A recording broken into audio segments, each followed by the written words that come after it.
Hey guys, Kid here from Burn 1. I'm here with Joon with this kaleidoscope combo deck for Fate Illya. I guess take it away, Joon. Alright, how you guys doing?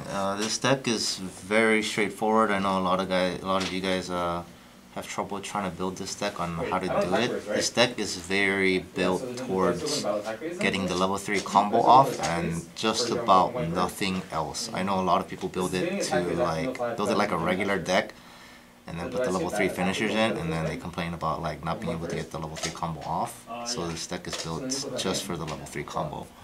Level 0, you start off with 4 runners. That's just purely to plus your hand. Even if they like attack into it to trade it, you just run away anyways. Just to plus your hand. It's attack step. You mill 1 if it's a magic, then you run, which is basically any character in the deck. I run 3 spammable brainstormers, mill 4, plus 2000 for each climax revealed. A lot of people run the plus brainstormer, but the reason I run this instead is because sometimes you need to pay out this climax for the combo, and you can't really do that with the other one, like effectively. And sometimes the power is relevant. Very rarely though. The 0-0, this gives a center slot in your front row, 500 power and hand encore. And the second ability, pay 1, clock yourself and rest this card, and you choose one of your opponent's characters and they can't stand next turn. The second ability is irrelevant most of the time. Sometimes you need to use it to like pay out stock and whatnot. But you mainly want it to keep this 1-1 alive. That's like the only power you're gonna ever have in this deck. This next win card, you want 3 of, is center slot, gets 500 power, doesn't really matter, but you want it for the second ability, pay 2 rest, salvage any character from your waiting room. You basically need this to get your combo pieces for the level 3 out. If you're missing one for some reason and you didn't draw into it, it also pays out 2 stock and pluses you 1 hand. The next card, from now on it's like more towards combo. All the other ones were basically utility regular cards. This card, you basically run 4 because on play, top check, top, keep it on top or put it to the bottom. So if it's something you don't want to mill, like or trigger, like the gate or like one of these level 3s that you can't get this turn and you don't want it stuck in stock, you just put it on the bottom so you don't trigger it. At the end game, you're gonna need to want to check the top deck for the level 3 combo. I'll get into that a little later. And the next card is a 0-0. A lot of people don't run this card because they think the demerit is too costly, or like, you know, your opponent getting stock is not worth it. But it's very worth it in this deck because you want all the stock you can get.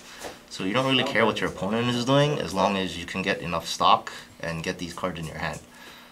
When this card reverses something, it's a 0-0 3k. When this card reverses something, you can choose to top deck blind stock.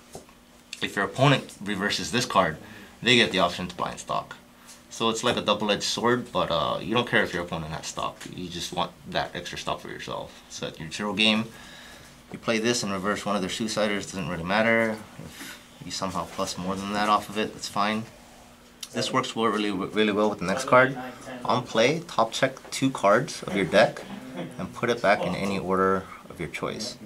So what you do is you play this, top check 2, and then you know what the triggers are, and you can put it in any order of your choosing. So you top check 2, and if they're clean and you attack with this first, you know what the trigger is and you know what the blind stock is.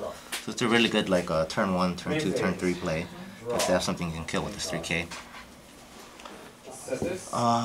Next is level 1. You run 4 and 4 of the 1-0 climax combo with this blue gate. When this card climax combo is placed and this is in the front row, grab this 1-1 from your deck and put it into an empty slot anywhere on your stage. Front row, back row, doesn't matter. So if you have if you have 2 of this in the front row, you can put 1 of this in the front row and another one in the back row for the turn after. The demerit of this is that when it attacks, if you have 2 or less stock, it goes to the waiting room. So you need to start attack step with at least 1 stock for this to not die and you attack with it last. If you have 2 stock and you attack with it, it dies before it does anything and you lose everything. I mean, I guess you get a stock out of it, but you do no damage and no battle happens. Yeah, main phase draw. Did you draw from my cards? This is basically, other than this, the only way to like plus hand, I guess, in a sense, in the deck. And once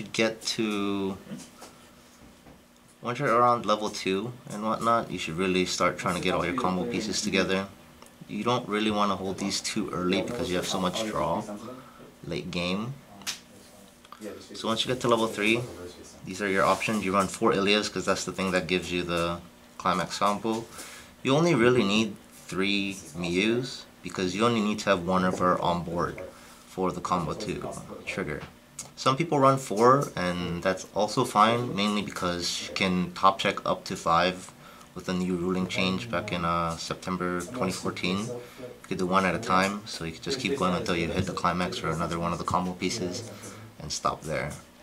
That's only if you could afford enough stock, which is like 2 extra stock.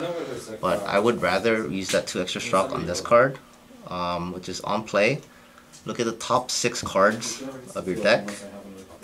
Choose 3. Put the 3 back in any order, so you know exactly what you're gonna either trigger or like get the combo off, what you're gonna mill, what you're gonna draw, and then put the rest of it in the waiting room. So top check 6, put 3 back, and the rest of it in the waiting room. It also has a secondary ability. On play, you can pay 1, discard a card, and heal 1. It gets 1,000 for the turn. So it's second as a healer. It's only a 1-of because it's very stock intensive. This only comes out usually when I have like 10 or more stock, which isn't too often. This is also a 2-1.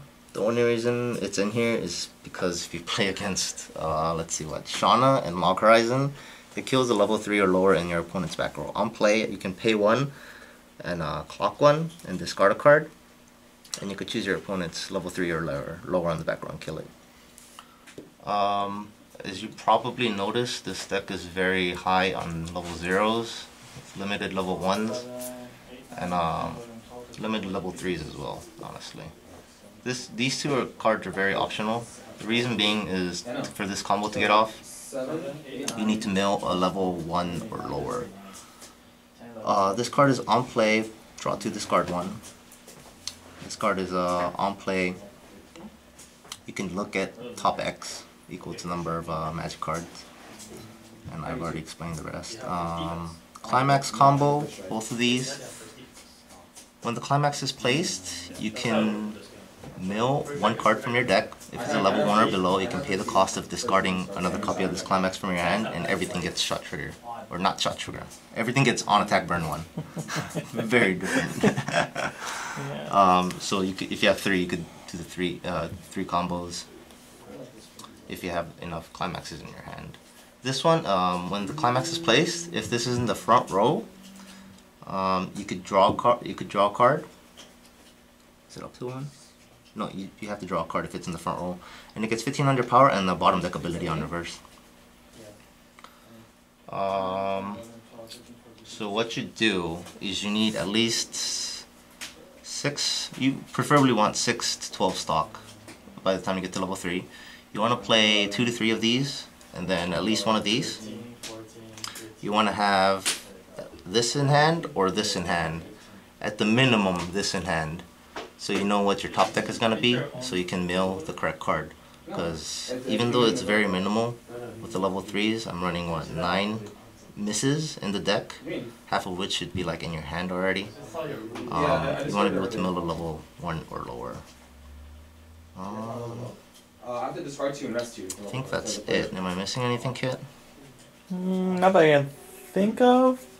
Any reason you just choose not to use the changes or anything? Or like you want to explain why you just choose not to? Oh, the changers, yeah, that's the other thing I see a lot of people running in Illya. They run the changers for some reason, which I think makes absolutely no sense.